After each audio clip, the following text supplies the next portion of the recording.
So ಸುಮಾರು 9:55ಕ್ಕೆ ಸರ್ಕಾರಿ ಪದವಿ ಪೂರ್ವ ಕಾಲೇಜು ಕಡಬದಲ್ಲಿ ಒಂದು ಹುಡುಗಿಗೆ ಸೈನ್ಸ್ನಲ್ಲಿ ಓದೋ ಹುಡುಗಿಗೆ ಅಭಿನ್ ಅವನು ಕೇರಳ, ಮೂಲತಃ ಕೇರಳ ಮಲ್ಲಾಪುರಂ ಡಿಸ್ಟ್ರಿಕ್ಟ್.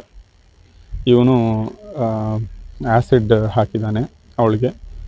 ಅದ್ರ ಜೊತೆಗೆ ಅಕ್ಕಪಕ್ಕದಲ್ಲಿದ್ದ ಇನ್ನಿಬ್ಬರು ಹುಡುಗಿಗೂ ಕೂಡ ಇದು ಬಿದ್ದಿದೆ. ಆ ಅಕ್ಕಪಕ್ಕದ ಇರೋ ಹುಡುಗಿರಿಗೆ ಮೈನರ್ ಇಂಜುರೀಸ್ ಆಗಿದೆ, ಬಟ್ ಇವಳಿಗೆ ಫೇಸ್ ಮೇಲೆ ಎಲ್ಲ ಕೂಡ ಇಂಜುರೀಸ್ ಆಗಿದೆ. Already she has been shifted, she is out of danger. ಇವನು ಆಲ್ರೆಡಿ ಸೆಕ್ಯೂರ್ ಆಗಿದ್ದಾನೆ. ಇವನು ಮೂಲತಃ ಕೇರಳದವನು. ಈಸ್ ಇಬ್ಬರೂ ಕೂಡ ಒಂದೇ ಕೋಮಿನವರಾಗಿದ್ದಾರೆ. As of now it looks like ಈ ಹುಡುಗಿದು ಕೇರಳ, ಅದೇ ಇವನು ಈ ಮಲಪ್ಪುರಂ ಡಿಸ್ಟ್ರಿಕ್ಟ್ನವನು. ಅದರ ಹತ್ತಿರನೇ, ಇವನ ಮನೆ ಹತ್ತಿರನೇ ಈ ಹುಡುಗಿದು ತಾಯಿ ಮನೆ ಇದೆ.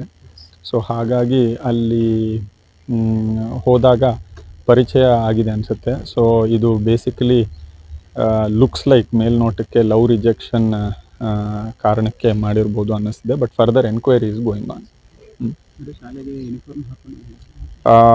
ಈಗ ಪ್ರಸ್ತುತ ಅವನು ಶಾಲೆಗೆ ಯೂನಿಫಾರ್ಮೇ ಹಾಕ್ಕೊಂಡು ಬಂದಿದ್ದಾನೆ ಅನ್ನೋದು ನಮಗಿರೋ ಮಾಹಿತಿ.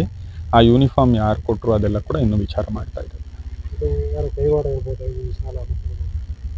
ಅದು ವಿಚಾರ ಮಾಡ್ತೀವಿ further. I think those details are too early. So ಸುಮಾರು 9:55ಕ್ಕೆ ಸರ್ಕಾರಿ ಪದವಿ ಪೂರ್ವ ಕಾಲೇಜು ಕಡಬದಲ್ಲಿ ಒಂದು ಹುಡುಗಿಗೆ ಸೈನ್ಸ್ನಲ್ಲಿ ಓದೋ ಹುಡುಗಿಗೆ ಅಭಿನ್ ಅವನು ಕೇರಳ, ಮೂಲತಃ ಕೇರಳ ಮಲ್ಲಾಪುರಂ ಡಿಸ್ಟ್ರಿಕ್ಟ್. ಇವನು ಆ್ಯಸಿಡ್ ಹಾಕಿದ್ದಾನೆ ಅವಳಿಗೆ. ಅದ್ರ ಜೊತೆಗೆ ಅಕ್ಕಪಕ್ಕದಲ್ಲಿದ್ದ ಇನ್ನಿಬ್ಬರು ಹುಡುಗಿಗೂ ಕೂಡ ಇದು ಬಿದ್ದಿದೆ. ಆ ಅಕ್ಕಪಕ್ಕದ ಇರೋ ಹುಡುಗಿರಿಗೆ ಮೈನರ್ ಇಂಜುರೀಸ್ ಆಗಿದೆ, ಬಟ್ ಇವಳಿಗೆ ಫೇಸ್ ಮೇಲೆ ಎಲ್ಲ ಕೂಡ ಇಂಜುರೀಸ್ ಆಗಿದೆ. Already she has been shifted, she is out of danger. ಇವನು ಆಲ್ರೆಡಿ ಸೆಕ್ಯೂರ್ ಆಗಿದ್ದಾನೆ. ಇವನು ಮೂಲತಃ ಕೇರಳದವನು. ಈಸ್ ಇಬ್ಬರೂ ಕೂಡ ಒಂದೇ ಕೋಮಿನವರಾಗಿದ್ದಾರೆ. As of now it looks like ಈ ಹುಡುಗಿದು ಕೇರಳ, ಅದೇ ಇವನು ಈ ಮಲಪ್ಪುರಂ ಡಿಸ್ಟ್ರಿಕ್ಟ್ನವನು. ಅದರ ಹತ್ತಿರನೇ, ಇವನ ಮನೆ ಹತ್ತಿರನೇ ಈ ಹುಡುಗಿದು ತಾಯಿ ಮನೆ ಇದೆ. ಸೊ ಹಾಗಾಗಿ ಅಲ್ಲಿ ಹೋದಾಗ ಪರಿಚಯ ಆಗಿದೆ ಅನಿಸುತ್ತೆ. ಸೊ ಇದು ಬೇಸಿಕಲಿ ಲುಕ್ಸ್ ಲೈಕ್ ಮೇಲ್ನೋಟಕ್ಕೆ ಲವ್ ರಿಜೆಕ್ಷನ್ ಕಾರಣಕ್ಕೆ ಮಾಡಿರ್ಬೋದು ಅನ್ನಿಸ್ತಿದೆ. But further enquiry is going on.